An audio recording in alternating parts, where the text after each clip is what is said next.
তৃণমূল জামানায় বেড়েছে অনুপ্রবেশ, আর সেই সঙ্গে পাল্লা দিয়ে বেড়েছে জমি দখল, ধর্মান্তকরণ, একের পর এক এই ঘটনা।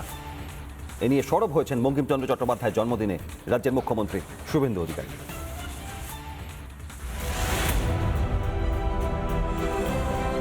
এই খুলে থাকা সীমান্ত দিয়ে পশ্চিমবঙ্গে প্রবেশ করে শুধু পশ্চিমবঙ্গে ল্যান্ড জিহাদ, লাভ জিহাদ, ধর্ম বাঁচানোর জন্য যারা এসেছেন তারা শরণার্থী, তাদেরকে আমরা ভারত মাতার কোলে সুরক্ষিত আশ্রয় প্রদান করব।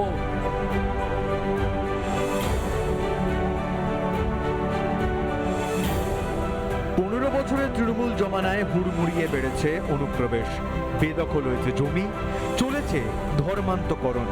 সরকার বদলের পর এবার লাভ ও জমি জেহাদ রুখতে কড়া বার্তা দিলেন মুখ্যমন্ত্রী। আমরা প্রথমেই পশ্চিমবঙ্গকে সুরক্ষিত করতে চেয়েছি। আমরা সীমান্তে প্রয়োজনীয় জমি বিএসএফের হাতে তুলে দিয়েছি।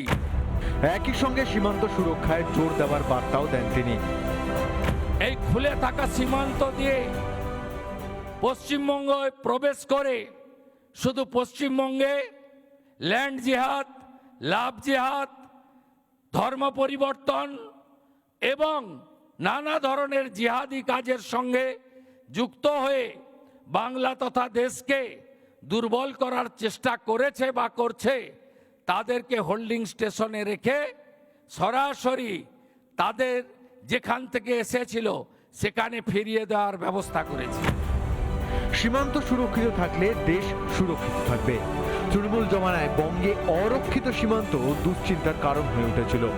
সরকার বদলের পর বিএসএফকে জমি হস্তান্তর হয়েছে, বসেছে কাঁটাতার। ধর্ম বাঁচানোর জন্য, নিজের পরিচয়কে বাঁচানোর জন্য মাননীয় প্রধানমন্ত্রীর তৈরি করা সিটিজেনশিপ অ্যামেন্ডমেন্ট অ্যাক্ট সিএ এর অন্তর্গত হিন্দু সহ যারা এসেছেন তারা অনুপ্রবেশকারী নন। শুক্রবার বঙ্কিমচন্দ্র চট্টোপাধ্যায়ের জন্মদিন। তার লেখা বন্দে মাতরমের সার্ধশতবর্ষ পালন করেছে দেশ। এদিন রবীন্দ্র সদনের বিশেষ অনুষ্ঠানে ছিলেন শুভেন্দু অধিকারী। সেই মঞ্চ থেকেই অনুপ্রবেশ এবং জিহাদ নিয়ে সুর চড়ান মুখ্যমন্ত্রী। রিপাবলিক বাংলা।